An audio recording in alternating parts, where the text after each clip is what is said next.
नमस्कार दोस्तों, आपका स्वागत है हमारे YouTube चैनल पर। हम यूपी पीसीएस 2024 को टारगेट करते हुए द हिंदू और इंडियन एक्सप्रेस की एडिटोरियल्स को डेली बेसिस पे डिस्कस करते हैं।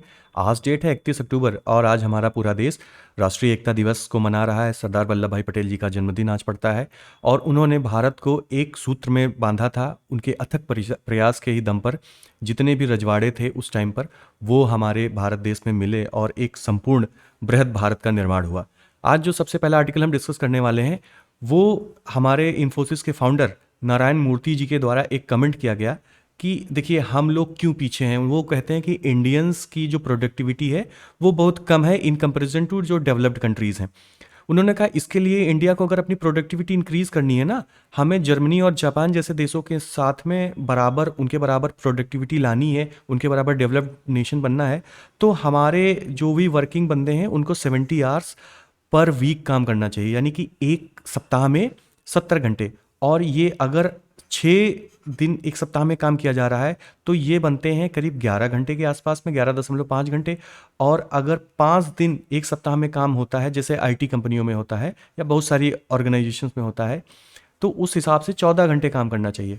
तो अब राइटर्स जो और क्रिटिक्स हैं वो ये बोलते हैं कि अगर एक पर्सन जो सिर्फ ऑफिस में 11.5 घंटे और 14 घंटे काम करेगा तो उसकी ट्रैवलिंग टाइमिंग और साथ ही साथ वो अपनी फैमिली को कब टाइम देगा, और उसके बाद में उसकी खुद की कुछ हॉबीज़ होंगी, प्लेइंग मैचेस या फिर रीडिंग, ठीक है, वीडियोस देखना, मूवीज़ देखना, खुद का लीजर टाइम एक होता है।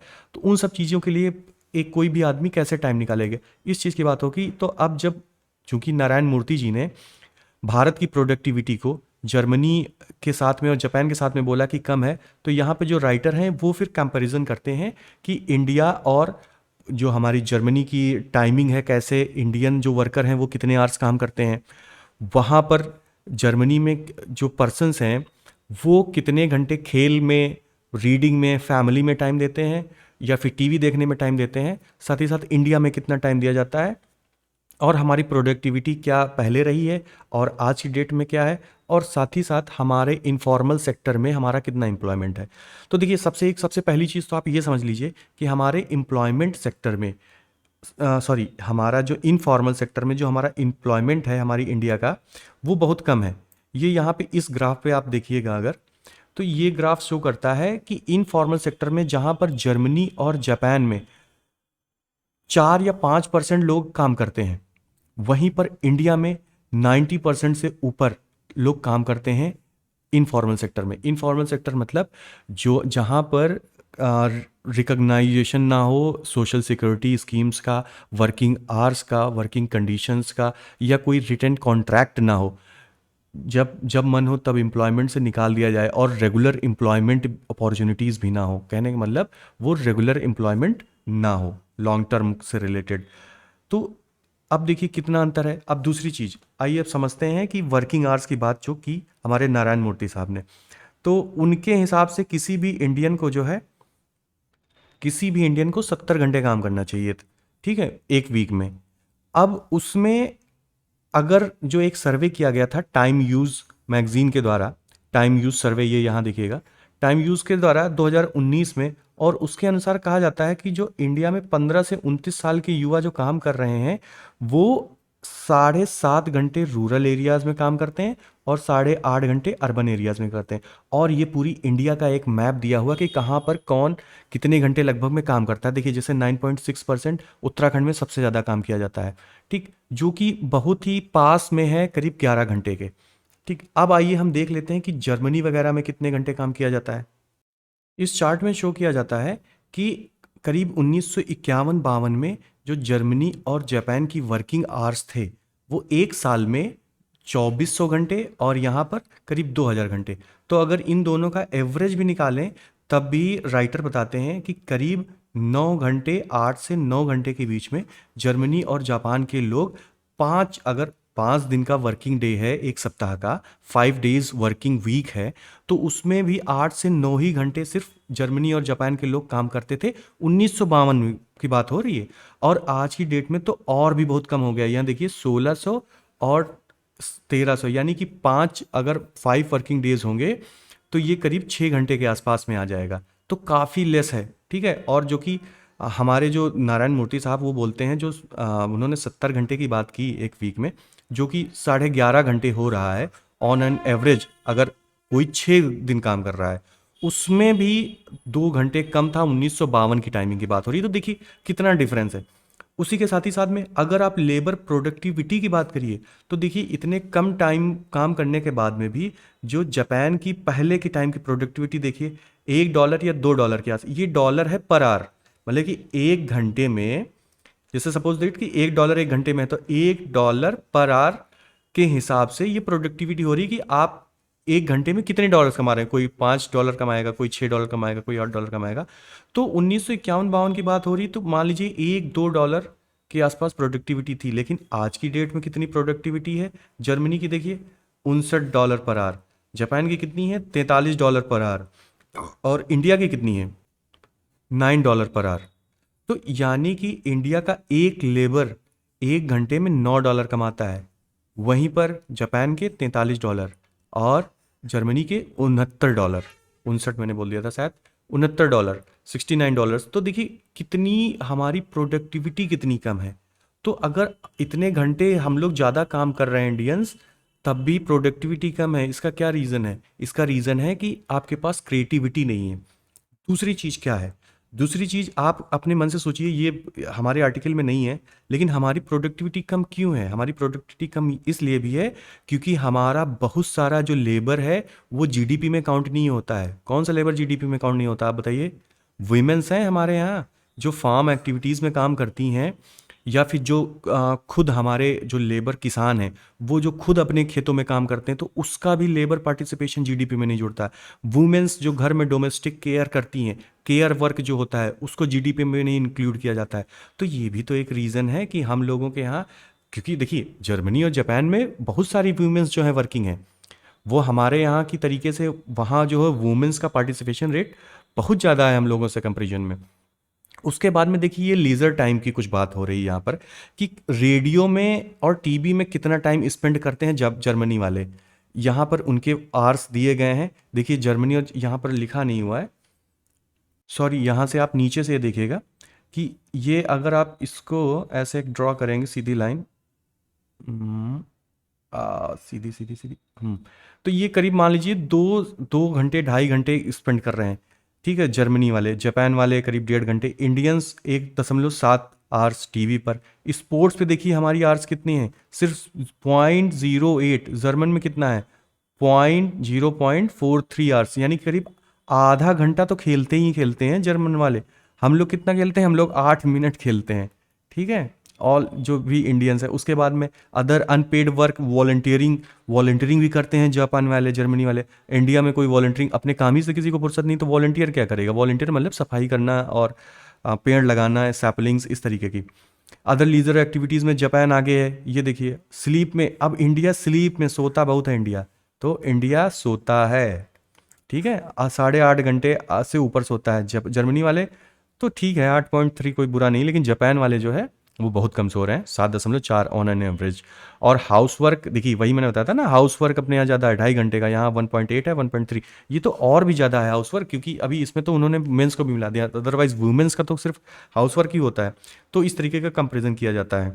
आइए अगला आर्टिकल देखते हैं। अगला आर्टिकल हमारा इलेक्टोरल बॉन्ड से है।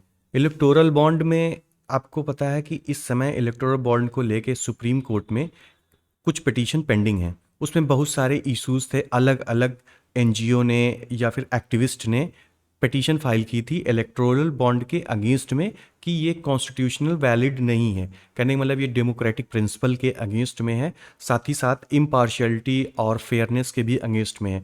तो इस चीज़ को लेके काफ़ी टाइम से विवाद चल रहा है, तो समय समय पर सुप्रीम कोर्ट गाइडलाइंस देती रहती है। आज फिर से जो है सुप्रीम कोर्ट सुनवाई करेगी 5 जजेस की बेंच इस इलेक्टोरल बॉन्ड इशू पर। तो आइए आज हम डिटेल से डिस्कस कर लेंगे कि इलेक्टोरल बॉन्ड का पूरा मैटर क्या है। ठीक है, एकदम डिटेल में, कुछ भी छूटेगा नहीं, कि इलेक्टोरल बॉन्ड कैसे आए, उनका क्या काम है, और साथ ही साथ में उनके क्या चैलेंजेस हैं और क्या वे फॉरवर्ड में हम कर सकते हैं। ठीक, अब देखिए सबसे पहले इलेक्टोरल बॉन्ड का जो नाम है वो 2017 की बजट स्पीच में, जब अरुण जेटली साहब फिनेंस मिनिस्टर थे, तब उन्होंने इलेक्टोरल बॉन्ड के बारे में बताया था कि हम ये सिस्टम ला रहे हैं कि जो पॉलिटिकल फंडिंग है उसको क्लीन किया जा सके, उसमें ट्रांसपेरेंसी लाई जा सके, ठीक है, और साथ ही साथ इनॉनिमिटी भी लाई जा सके। इनॉनिमिटी मतलब कि कोई भी पर्सन जो किसी भी पॉलिटिकल पार्टी को या कोई भी कंपनी पॉलिटिकल पार्टी को अगर फंड दे रही है तो दूसरी पार्टियां उसके बारे में ना जान पाएँ, ताकि अगर कोई दूसरी पार्टी रूलिंग में जाती है तो वो उसके खिलाफ कोई कार्यवाही ना करने लगे, ठीक है, हे भावना से। और साथ ही साथ इलेक्टोरल बॉन्ड जब जारी किया गया तो उसके बाद में जो कैश से अगर आप किसी को कंपनी किसी भी पॉलिटिकल पार्टी को डोनेट कर सकते हैं तो सिर्फ 2,000 रुपये तक आप डोनेट कर सकते हैं। उसके बाद में अगर आपको डोनेट करना है तो आपको इलेक्टोरल बॉन्ड ही देना पड़ेगा। अब इलेक्टोरल बॉन्ड क्या भला है? इलेक्टोरल बॉन्ड देखो क्या होता है, एक बियरर इंस्ट्रूमेंट होता है। जैसे आपके पास में एक कोई ऐसा चेक होता है जो बियरर चेक होता है, आपको वो दे दिया जाता है बियरर चेक, तो आप उसको ले लीजिए और उसको किसी भी जिस भी बैंक का वो होगा उस बैंक में जाइए और फिर वहाँ से आप कैश निकाल लीजिए, ठीक है। उसी तरीके से ये इलेक्टोरल बॉन्ड होता है। जैसे प्रॉमिसरी नोट होता है ना, पी नोट होता है, सेम वैसे ही आपने पी नोट पढ़ा होगा इकोनॉमिक्स में, वैसे ही इलेक्टोरल बॉन्ड भी होता है। तो ये बॉन्ड जो है इसको किसी भी बैंक से, अब जिस भी बैंक को सरकार ने डिजिग्नेट किया होगा उस सरकार से ये बॉन्ड आप जाएंगे, इस बॉन्ड को आप खरीद लीजिए, पीस ऑफ पेपर है, इसको आप यहाँ पे पैसे देंगे, यहाँ से आपको बॉन्ड मिल जाएगा।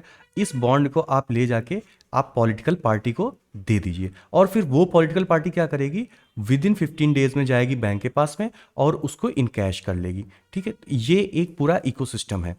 अब देखिए इसको जो है सिर्फ एसबीआई की जो डिजिग्नेटेड ब्रांचेस हैं वहीं से इशू किया जा सकता है, नंबर एक बात, ठीक। जिसमें जिसमें सरकार नोटिफाई करेगी वही एसबीआई की ब्रांचेज इसको इशू कर सकती हैं। और हमेशा नहीं इशू किया जाता कि जब मन हो तब आप ले लीजिए, सिर्फ एक 10 दिन की विंडो होती है 4 महीनों में, जनवरी में, अप्रैल में, जुलाई में, अक्टूबर में, इन 4 महीनों में 10 दिन की विंडो होती है। उसी विंडो में आपको मतलब कि 10 दिनों के टाइम में ही आपको ये बॉन्ड खरीदने होते हैं और इनका डिनोमिनेशन 1,000 से शुरू होकर 1 करोड़ तक जाता है, यानी कि 1,000, 10,000, 1,00,000, 10,00,000, 1 करोड़। आप जितना मन चाहे उतना अनलिमिटेड इसको परचेज कर सकते हैं, ठीक है, ऐसी कोई लिमिट नहीं है उसके ऊपर लगाई गई है। बस इतना है कि आपके पास में एक कोई केवाईसी फॉलोड अकाउंट नंबर होना चाहिए और आप अपने अकाउंट से ही ये बॉन्ड खरीद पाएंगे, यानी कि कहने का मतलब आपका जो पेमेंट होगा वो अकाउंट से ही होगा, ठीक है, या फिर आपको अपनी अकाउंट्स की डिटेल देनी पड़ेगी वहाँ पर। उसके बाद में पॉलिटिकल पार्टीज़ को 10 दिनों के भीतर 15 दिनों के भीतर इसको इनकैश करना होता है, अदरवाइज वो डेड इंस्ट्रूमेंट हो जाएगा। अब देखिए ये जो हमारा बॉन्ड है इलेक्टोरल बॉन्ड को इम्प्लीमेंट करने के लिए बहुत सारे एक्ट्स में चेंजेस किए गए। इसमें था फॉरेन कंट्रीब्यूशन रेगुलेटरी एक्ट, क्योंकि देखिए कोई भी जो बाहर की कंपनी है वो इंडिया में अगर उसका इनकॉर्पोरेशन है, ठीक है, तो वो भी हमारा इलेक्टोरल बॉन्ड खरीद के अपनी जो है फंडिंग दे सकती है पॉलिटिकल पार्टी को, ठीक। उसके बाद में रिप्रेजेंटेशन ऑफ पीपल्स एक्ट 1951 में अमेंडमेंट किए गए, आईटी एक्ट में अमेंडमेंट किया गया और कंपनीज एक्ट में अमेंडमेंट किया गया। इन सब में अमेंडमेंट क्यों किया गया, अभी इसको जैसे ही आगे आप डिटेल में पढ़ेंगे ना आपको समझ में आता चला जाएगा कि हाँ ये किया गया। अच्छा देखिए इसका जो है ये जो प्रॉब्लम क्यों हुई, क्योंकि ये सारे एक्ट्स को एज अ फिनेंशियल बिल जो है पास किया गया। अब एज अ फिनेंशियल बिल पास किया गया तो उसमें क्या है कि जो फिनेंशियल बिल फर्स्ट टाइप का होता है उसमें राज्यसभा के पास कोई पावर्स नहीं होती हैं, उनको सीधे उसको जो है रिटर्न कर देना होता है लोकसभा को, ठीक। इतनी बात समझ में आई। तो इसलिए भी क्रिटिसाइज होता है कि आपने तो राज्यसभा को टाइम ही नहीं दिया इसको स्क्रूटनाइज करने के लिए इन बिल्स को, आपने ऐसे ही। तो पहला तो एक तो चैलेंज यही हो गया, सबसे पहला चैलेंज तो आप यही समझ लीजिए, ठीक, कि इसको एक काइंड ऑफ बाईपास किया गया राज्यसभा को, ठीक, इलेक्टोरल बॉन्ड में। अच्छा बड़ी बात यह है कि इलेक्टोरल बॉन्ड जो है पॉलिटिकल पार्टी को फंडिंग करने के लिए एक इंस्ट्रूमेंट है। ये बात तो समझ में आ रही है ना कि सीधे आगे चलते जा रहे हैं हम लोग और बेसिक बात ही ना समझ में आए कि इलेक्टोरल बॉन्ड को यूज़ किया जाता है ताकि पॉलिटिकल पार्टी को फंडिंग दी जा सके। अब देखिए इसमें चैलेंजेस क्या हैं। पहली बात तो एनोनिमिटी की बात होती है, यानी कि जब ये इसको जेटली साहब ने जब इसको इंट्रोड्यूस किया था उन्होंने कहा था कि ये एनोनिमिटी लेके आएगा, यानी जो भी डोनेटर होंगे उसकी प्राइवेसी को सीक्रेट रखेगा। लेकिन राइटर कहते हैं देखो इतना भी एनोनिमस नहीं है, क्योंकि भाई गवर्नमेंट है और बैंक भी गवर्नमेंट की है, ठीक है। तो अगर गवर्नमेंट चाहे तो वो तो पता कर सकती है ना भैया, क्योंकि बैंक के पास तो सारी डिटेल्स हैं ही हैं जिसने भी बॉन्ड खरीदा हुआ है। तो गवर्नमेंट चाहे तो वो तो पता कर सकती है ना कि कितने लोगों ने जो है अपोजिट पार्टी को बॉन्ड दिए, क्योंकि अपोजिट पार्टी तो आएगी ना इन बॉन्ड्स को इन कैश कराने के लिए। तब जब अपोजिट पार्टी यहाँ पर आएगी इन बैंक के पास में बॉन्ड्स को इनकैश कराने के लिए, तो बैंक को डिटेल्स पता चल जाएंगी कि अच्छा इस पार्टी ने ये बॉन्ड्स को इनकैश कराए हुए हैं। तो इससे जो है खतरा है अपोजिशन को और साथ ही साथ उन डोनर्स को जिन्होंने इस अपोजिशन पार्टी को डोनेट किया है। प्राइवेसी मतलब कि आप बात करते हैं कि प्राइवेसी रहेगी डोनर्स की, कहाँ प्राइवेसी रहेगी भाई, बैंक्स को तो पता ही चल रहा है कौन डोनेट कर रहा है और साथ ही साथ गवर्नमेंट को भी पता ही चल रहा है। और अनफेयर एडवांटेज है रूलिंग पार्टी को, क्योंकि रूलिंग पार्टी फिर क्या होगा ना, जो भी जिन लोगों ने अपोजिशन को दिया होगा फंडिंग, फिर उनको विक्टिमाइज करेगी, उनको जो है टॉर्चर करेगी कि आप हमको भी पैसा दीजिए अदरवाइज हम आपको काम नहीं करने देंगे। इस तरीके का केस भी एक निकल के आया था जिसमें कोलकाता में जो मीडिया एक हाउस था उसको जो है 40 करोड़ रुपए की बॉन्ड्स जो है देने पड़े थे सरकार को टू अवॉइड द रेड, ताकि जैसे इन्फोर्समेंट डायरेक्टर्स की रेड्स और जो होती नहीं है सीबीआई की रेड, इस तरीके की रेड से बचने के लिए उनको देना पड़ेगा। तो देखिए विक्टिमाइजेशन का कार्ड खेला जा रहा है, ठीक है, उसको मनी एक्सटॉर्शन किया जा रहा है। और ये भी रिपोर्ट से सामने आया है कि जो 75% बॉन्ड्स होते हैं ना वो भी जो भी रूलिंग पार्टी होती है उसको जाते हैं। तो देखिए कितना अनफेयर है ये, ठीक है। फेयर तो तब होता है ना जब बॉन्ड्स का डिस्ट्रीब्यूशन इन रियलिटी में सभी पार्टियों का जाता है, लेकिन ऐसा नहीं है, सिर्फ रूलिंग पार्टी को ही जाता है। इसका मतलब ये रूलिंग पार्टी को फेवर कर रहा है ये फंडिंग सिस्टम। साथ ही साथ इसमें कॉरपोरेट और पॉलिटिकल नेक्सस भी हो सकता है। अब ये कॉरपोरेट और पॉलिटिकल नेक्सस कैसे होगा, देखिए इसके लिए सरकार ने क्या किया, इसके लिए सरकार ने कंपनीज एक्ट में संशोधन किया, आईटी एक्ट में संशोधन किया। उसमें क्या बताया उन्होंने कि सुनिए आप लोग चाहे जितना मन हो उतने रुपए का इलेक्टोरल बॉन्ड खरीदिए। पहले क्या था, पहले था कि आपकी 3 साल की जो एवरेज इनकम है ना, यानी कि 3 साल की सपोज दैट जो भी एवरेज इनकम है उसका 7.5% तक ही आप इलेक्टोरल बॉन्ड के माध्यम से किसी भी पॉलिटिकल पार्टी को फंडिंग दे सकते थे। लेकिन अब आज की डेट में क्या है कि आप कितना भी जो भी आपकी इच्छा हो उतनी आप पॉलिटिकल पार्टी को फंडिंग करिए। उसी के साथ ही साथ में ये भी चीज़ बताई जाती है कि आपके ऊपर ये भी फर्क नहीं पड़ता है कि कंपनी या लॉस मेकिंग है या फिर कोई शेल कंपनी है, ठीक। अगर कंपनी पहले देखिए इसमें नेट प्रॉफिट की बात की गई ना, लॉस की तो बात की नहीं गई। लेकिन अब क्या है कि अगर आपकी कंपनी लॉस भी मेक कर रही है या फिर अब सपोज दैट कि कोई शेल कंपनी है, तो देखिए कोई भी एक शेल कंपनी बना दी गई, कोई भी ऐसे शेल कंपनी का मतलब कोई भी ऐसे फ्रॉड वाली कंपनी, ठीक है, जो एक्चुअल में है नहीं लेकिन बस एक नाम आपने रजिस्टर करा दिया और फ्रॉड कंपनी हो गई। अब आप उसके थ्रू क्या कर सकते हैं, आप उसके थ्रू ब्लैक मनी ला सकते हैं भाई मार्केट में। आप ब्लैक मनी आपकी आपकी जो भी ब्लैक मनी है आपने उस कंपनी के थ्रू आप गए, आपने दिखाया वहाँ पर क्या नाम है बैंक में कि हमको इलेक्ट्रॉल बॉन्ड चाहिए और फिर वो वाइट मनी हो गई कि नहीं हो गई। फिर हायर डिनोमिनेशन, अब देखिए हायर डिनोमिनेशन की तो नोट्स को भी बोला जाता है कि जो है वो लिक्विडिटी को तो अफेक्ट करती हैं, साथ ही साथ में करप्शन को भी बढ़ाती हैं। तो वैसे ये जो इतने हायर डिनोमिनेशन यानी कि 1-1 करोड़ के आपने लेके रखे हुए हैं, मतलब कि जारी करके रखे हुए इलेक्टोरल बॉन्ड्स, तो ये तो करप्शन को और जो है नॉन ट्रांसपेरेंसी को प्रमोट करते हैं। उसके बाद में ओपेसिटी भी है। ओपेसिटी क्या है कि ये जो कंपनीज है ना इनको भी अपनी आईटी एक्ट में यानी कि इन चाहे तो ये इनकम टैक्स में दिखाएं, मन हो तो ना दिखाएं। हालांकि इनको इनकम टैक्स में ही छूट मिलती है, लेकिन section 13A of companies act ये कहता है आपको कोई ज़रूरत नहीं है ऐसे रिकॉर्ड्स रखने की। तो इसका मतलब क्या हुआ, इसका मतलब हुआ कि कंपनीज अगर किसी अपोजिशन पार्टी को फंडिंग दे रही हैं या फिर रूलिंग पार्टी को भी फंडिंग दे रही हैं, और इस केस में आप ये समझिए कि अगर कोई रूलिंग पार्टी है वो किसी कंपनी को प्रेस कर रही है कि हमको पैसा दो नहीं तो जो है तुम्हारा हम खेल ख़त्म कर देंगे, तो उस केस में कंपनी क्या करेगी, कंपनी उनको पैसा भी देगी और साथ में रूलिंग पार्टी ये भी कहेगी सुनो ये जो हमें डिटेल हमको पैसा दे रहे हो ना इलेक्टोरल बॉन्ड के जरिए, ये इसको तुमको दिखाना भी नहीं है कहीं पर। तो उनको फिर मजबूरी में वो अपनी सेक्शन 13A चूँकि है तो उसके माध्यम से उनको वो डिटेल्स को हटा भी देंगे, रिकॉर्ड को वो हटा भी देंगे, ठीक है। उसके बाद में फॉरेन फंड्स को जो FCRA 2010 का है उसमें भी जो फॉरेन फंड्स से जितनी भी फंडिंग पॉलिटिकल पार्टी को रिसीव होगी उस पर स्क्रूटिनी नहीं होगी, यानी कि उसको चेक नहीं किया जाएगा रिट्रोस्पेक्टिवली 1976 से। अब आप समझ लीजिए कि यानी कि 1976 से किसी भी पॉलिटिकल पार्टी को अगर कोई भी फॉरेन फंडिंग मिली है तो उसकी स्क्रूटनी नहीं होगी। तो देखिए कितना इम्पार्शियल है। और इलेक्शन कमीशन ने तो इस पे ये भी बोला कि अगर अनचेक्ड फॉरेन फंडिंग होगी पॉलिटिकल पार्टीज की तो this could lead Indian policies being influenced by the foreign companies.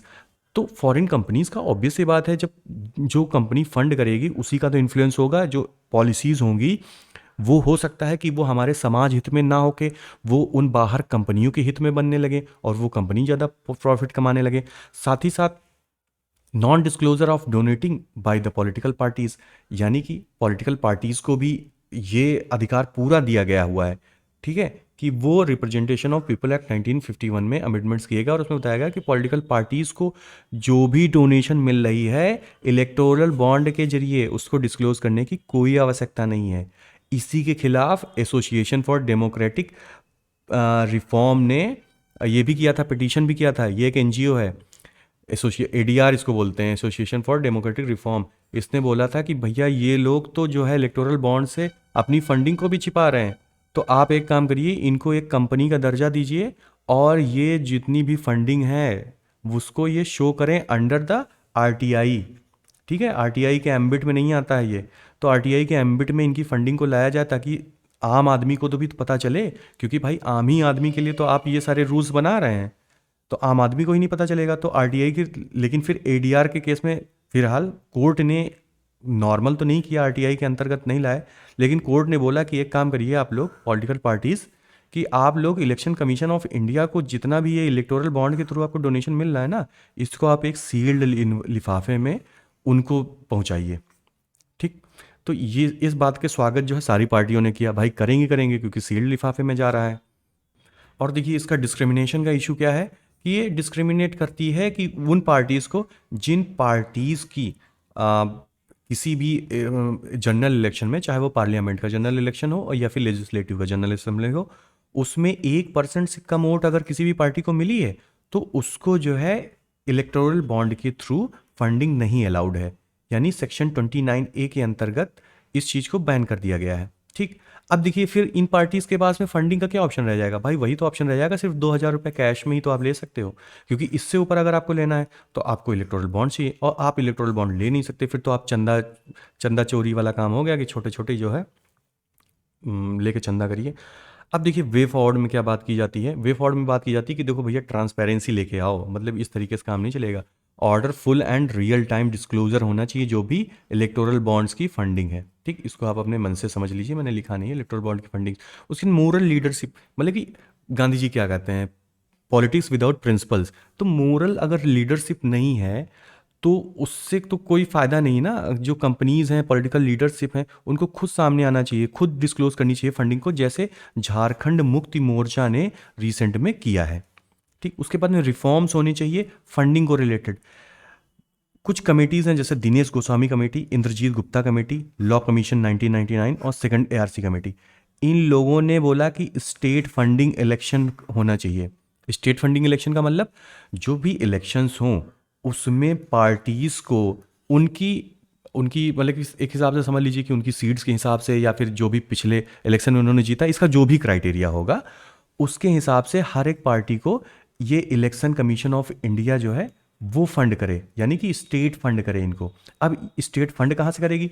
ये जो आपको इलेक्टोरल बॉन्ड दिख रहा है ना, ये इलेक्टोरल बॉन्ड आप पॉलिटिकल पार्टीज़ को क्यों दे रहे हो? ये आप सीधे इलेक्शन कमीशन ऑफ इंडिया को दो ना, इलेक्शन कमीशन ऑफ इंडिया को फंडिंग मिले, इलेक्शन कमीशन ऑफ इंडिया फिर इससे जो है इलेक्शन कराए। ठीक, तो ये एक कहने का मतलब स्टेट फंडिंग, और ये जो है जर्मनी में भी चल रहा है। ठीक, जर्मनी में भी और जो भी बहुत सारी डेवलप्ड कंट्रीज़ हैं वहाँ पर ऐसा होता है।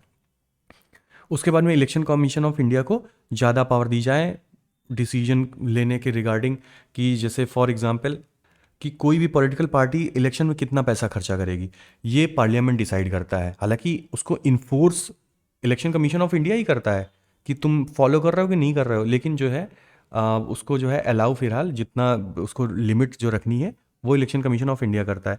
तो स्पेंडिंग कैप जो है ईसीआई को दे दीजिए आप, उसके साथ ही साथ आप एक काम करिए कि जो डोनेशन है ना, जो आप रिसीव कर रहे हैं डोनेशन पॉलिटिकल पार्टीज़ को, उस पर भी कैप लगाइए। ये नहीं कि जिसका जो मन हो रहा अनलिमिटेड जो है डोनेशन दे रहा है, तो उस पर कुछ कैप होनी चाहिए कि आप एक साल में या एक महीने में आप इतना ही डोनेशन रिसीव कर सकते हैं। साथ ही साथ transition to civic culture. Civic culture का मतलब क्या हुआ? सिविक कल्चर का मतलब क्या हुआ? हमारे जागरूक सिटीजन्स, ठीक है, सिटीजन्स को अपने राइट के बारे में पता होना चाहिए। सिटीजन्स जिनको चूज़ करने जा रहे हैं, क्योंकि अब भाई 75-80 साल हो गए हमारे देश को आज़ाद हुए, और अब सिटीजन्स को जागरूक हैं, सिटीजन एजुकेटेड हैं, उनको पता होना चाहिए कि हमें किस बंदे को, कौन बंदा करप्ट है, कौन बंदा क्रिमिनल है, ऐसे बंदे को हम पॉलिटिक्स में ना लेकर आएँ। तो ये काम हमारी सिटीजन का, क्योंकि अगर फाइनली जो है सिटीजन ही इस पे नहीं कोई रोल उठाएंगे, तो गवर्नमेंट कितने भी initiative, election commission of India कितने भी इनिशिएटिव उठा ले, उसका कोई फ़ायदा नहीं होने वाला। फिर से वही क्रिमिनल जो है इलेक्ट होकर आएंगे, और फिर कॉरपोरेट पॉलिटिकल नेक्सस होगा, मनी लॉन्ड्रिंग होगी, ब्लैक मनी होगी। तो ये सारे इश्यूज़ एक बार हम जरा रिवाइज कर लेते हैं कि हमने कौन कौन से इश्यूज़, चैलेंजेस, हमने कौन कौन से चैलेंज देखे, वो हमारे काम आ जाएगा। देखिए, एनोनिमिटी की बात की, प्राइवेसी की बात की, अनफेयर एडवांटेज की बात की, कॉरपोरेट पॉलिटिकल नेक्सस की बात की, जिसमें जो है कोई डोनेशन के ऊपर कैप नहीं है, ब्लैक मनी का क्या इशू आ जाता है उसी में।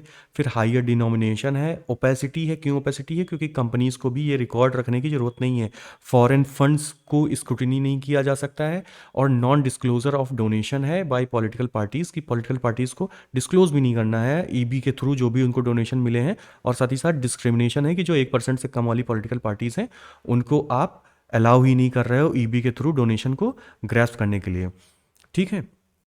अगला आर्टिकल है कि इंडिया जो है एक्सपोर्ट पे बैन लगाया है इंडिया ने कुछ राइस वैरायटीज़ पर। ठीक है। उसी के साथ ही साथ में इंडिया ने इससे पहले जो बासमती राइस था उस पर मिनिमम एक्सपोर्ट प्राइस को बढ़ा दिया, यानी कि आप इससे कम प्राइस पर एक्सपोर्ट नहीं कर सकते हैं बासमती राइस को, जैसे $1200 कुछ कर दिया है। ठीक।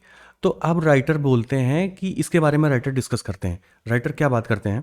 ये इंडियन एक्सप्रेस का आर्टिकल है। इसमें राइटर ये बात करते हैं कि देखिए, जो ये पॉपुलिस्टिक मेज़र है, क्योंकि अब क्या है, इलेक्शन आने वाले हैं। ठीक। हालांकि ये पॉलिटिकल एंगल है, लेकिन हम लोगों को इसको ऐसे लेना है कि जो पॉपुलिस्टिक मेज़र्स गवर्नमेंट के द्वारा लिए जाते हैं, सरकारों के द्वारा, देखिए वो किस तरीके से नुकसान करते हैं। हमने इसके बहुत सारे एंगल इससे पहले पढ़े हुए हैं। जैसे बहुत सारे अगर बड़े बड़े जो कंस्ट्रक्शंस होते हैं, जो पॉपुलिस्टिक मेज़र्स को दिखाने के लिए या फिर बड़ी बड़ी बातें जो करते हैं उसको शो करने के लिए बड़े बड़े कंस्ट्रक्शन किए जाते हैं ना, डैम्स वगैरह के, देखिए उनसे कितना इकोलॉजी को नुकसान होता है। उसके साथ ही साथ में जो हमारा फिजिकल डेफिसिट को कितना नुकसान होता है, फिजिकल डेफिसिट हमारा बढ़ता जाता है। ठीक। उसको फिजिकल डेफिसिट को कम करने के लिए फिर और लोन लेना पड़ता है सरकारों को, क्योंकि बहुत सारी फ्रीबीज चलाती है ना सरकार। भाई आपको फ्री राशन दे रही है, फ्री आपको बिजली दे रही है, उसके बाद में फ्री लैंड दे रही है, फ्री घर बनवा के दे रही है। अब देखिए, इसी में एक और आता है कि पॉपुलिस्टिक मेजर के अंतर्गत ही सरकार अगर एक्सपोर्ट को रोक दे, यानी कि इलेक्शंस आने वाले हैं और सरकार को अभी पता चला कि हमको और अपने जो है अनाज को रिलीज़ करना है, ज़्यादा अनाज को रिलीज़ करना है, तो उसके लिए सरकार क्या करेगी? फूड सिक्योरिटी के नाम पर सरकार एक्सपोर्ट को रोक देगी। तो उससे किसका लॉस होगा? उससे लॉस होगा किसानों का। अब आगे पूरा आर्टिकल डिस्कस करते हैं। अब चूंकि ये चावल पर ही पूरी बात केंद्रित है, तो हम चावल की ही बात करेंगे। ठीक है। सबसे पहली बात तो ये आप समझिए कि United states development of agriculture report के अनुसार इंडिया में 40% जो भी ग्लोबल एक्सपोर्ट राइस का होता है ना, उसमें इंडिया का शेयर 40% है। समझ लीजिए, ये तो अभी मुझे भी फैक्ट पता चला, बट ये बहुत ही शॉकिंग वाला और बड़ी हमें प्राउड फील करने वाला हमारे लिए ये वो है फिगर्स, कि हम लोग पूरे ग्लोब में जितना भी एक्सपोर्ट होता है ना राइस, उसमें से 40% तो हमारा ही है। अब आप समझ लीजिए। और हम लोग कहाँ कहाँ एक्सपोर्ट करते हैं? हम लोग गल्फ़ में भी एक्सपोर्ट करते हैं, यूरोप में, यूएस में, अफ्रीकन कंट्रीज़ में।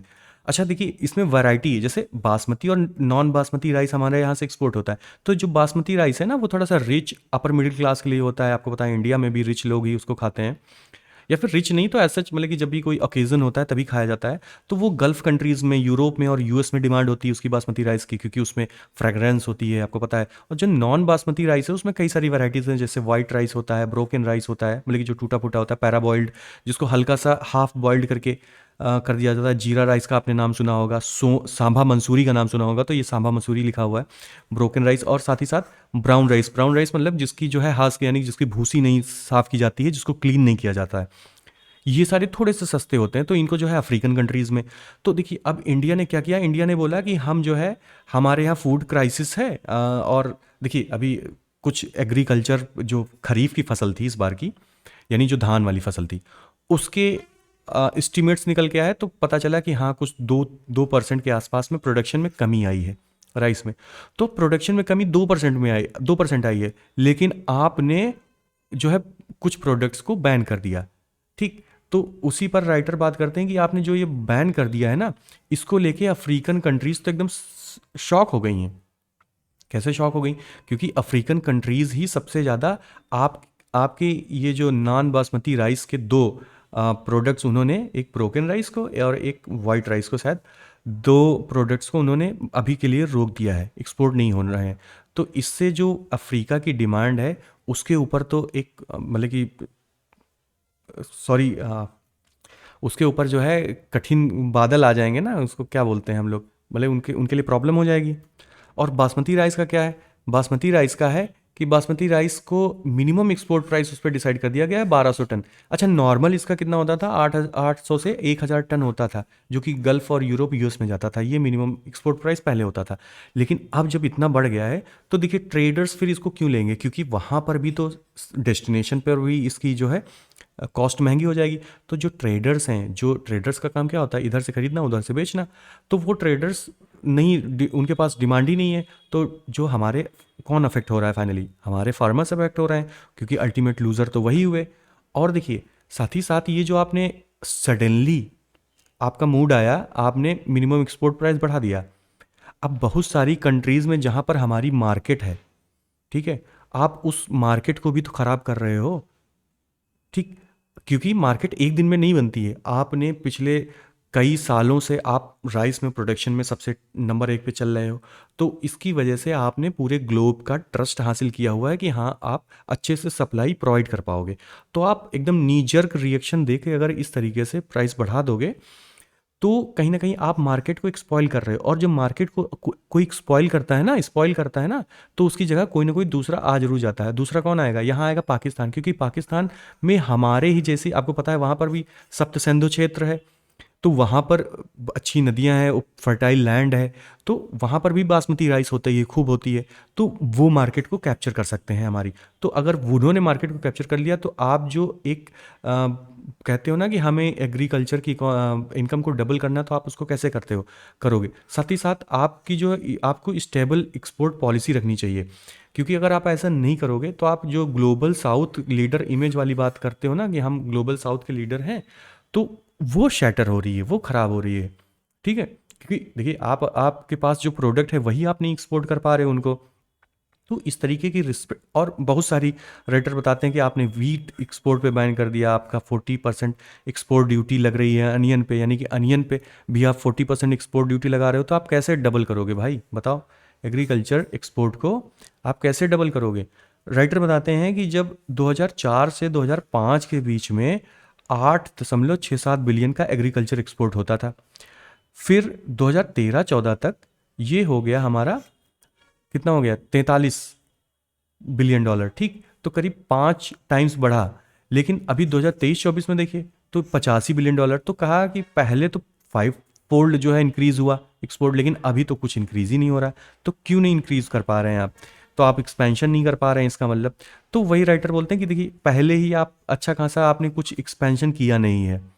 ठीक, आप समझिए बात को, आपने एक्सपोर्ट में एक्सपेंशन किया नहीं, उसके बाद में आप पॉपुलिस्टिक मेजर की वजह से जो भी एक्सपोर्ट ऑलरेडी हो रहा है आप उसकी मार्केट को ख़राब कर रहे हो। ठीक है, तो वही राइटर बोलते हैं कि देखिए अगर आपको डोमेस्टिक मार्केट में जो आपको फ़ायदा पहुंचाना है, यानी कि आपको सिर्फ आपके अर्बन कंज्यूमर्स ही तो हैं जिनको आपको फ़ायदा पहुंचाना है, क्योंकि आप चाहते हैं जो है प्राइस स्टेबिलिटी रहे, तो उसके लिए आप डोमेस्टिक पॉलिसीज़ को डिज़ाइन करिए इस तरीके से। अदरवाइज़ आप कुल मिला के जो इंटरनेशनल आपकी एक्सपोर्ट मार्केट है उसको आप बिल्कुल भी हैम्पर मत करिए। और देखिए यहाँ पर ये पॉइंट तो मुझे भी नहीं समझ में आया कि उन्होंने क्यों बोला, उन्होंने बोला कि 15, राइटर बोलते हैं 15% ऑफ पॉपुलेशन जो है आपकी, वो मल्टी डायमेंशनल पॉवर्टी इंडेक्स से ग्रसित है, और आप 800 मिलियन लोगों को फ्री व्हीट और राइस भी प्रोवाइड कर रहे हो। तो what's the logic behind basmati rice बार, यानी कि बासमती राइस पर ये मिनिमम एक्सपोर्ट प्राइस आपने क्यों लगाया हुआ है? अब ये क्यों कहना चाहते थे ये नहीं समझ में आया। फिलहाल एग्रीकल्चर एक्सपोर्ट क्या रिफ्लेक्ट करता है? एग्रीकल्चर एक्सपोर्ट रिफ्लेक्ट करता है एग्रीकल्चर कॉम्पिटिटिवनेस को, और कॉम्पिटिटिवनेस के लिए क्या चाहिए आपको? आप कम पैसे में ज़्यादा कमाएं, यानी कि सॉरी, कम पैसे में ज़्यादा अनाज उगाएं, है ना, give getting more in less. और उसके लिए क्या करना चाहिए? उसके लिए क्या होना चाहिए? उसके लिए आपको मैसिव इन्वेस्टमेंट करनी पड़ेगी R&D में, सीड्स में, इरिगेशन में, फर्टिलाइजर्स में, ठीक, और प्रिसीजन फार्मिंग में। प्रिसीजन फार्मिंग मतलब कि आपको नपी तुली चीज़ें जो है वो इन्वेस्टमेंट करनी पड़ेंगी एग्रीकल्चर में, ड्रोन का आप सहारा लेंगे। तो इस तरीके का हैवी इन्वेस्टमेंट लगता है एग्रीकल्चर को कॉम्पिटिटिव बनाने के लिए। और कॉम्पिटिटिव अगर रहेगी तभी आपकी एक्सपोर्ट लंबे समय तक आप सस्टेन कर पाएंगे, वरना कोई अगला आदमी आ जाएगा, आपसे सस्ता चावल उगा रहा है, वो आपसे सस्ते रेट में बेचेगा। और कहते हैं कि देखो, आपके पास में आप कितना फंड देते हो, आप जो भी एग्रीकल्चर का GDP है ना, उसका 0.5% ही आप R&D में देते हो, बाकी तो आप उगाने में ही और fertiliser subsidies, irrigation subsidies, electricity subsidies, इसी सब में दे देते हो। तो राइटर बोलते हैं कि आप इसको जो है डबल करिए, ना आप ट्रिपल करिए, तो डबल करिए। तो ये था हमारा एग्रीकल्चर से रिलेटेड, कि एग्रीकल्चर एक्सपोर्ट किस तरीके से आपको रेगुलराइज रखना चाहिए, अदरवाइज हमारी एग्रीकल्चर एक्सपोर्ट की जो मार्केट है वो जा सकती है। ठीक है, तो फिलहाल thank you so much, have a good day. और जो भी बीच में स्टैमरिंग हुई है मेरे से, उसके लिए सॉरी, और नेक्स्ट टाइम पे ध्यान रखा जाएगा कि स्टैमरिंग ना होने पाए। ठीक, thank you so much, have a good day.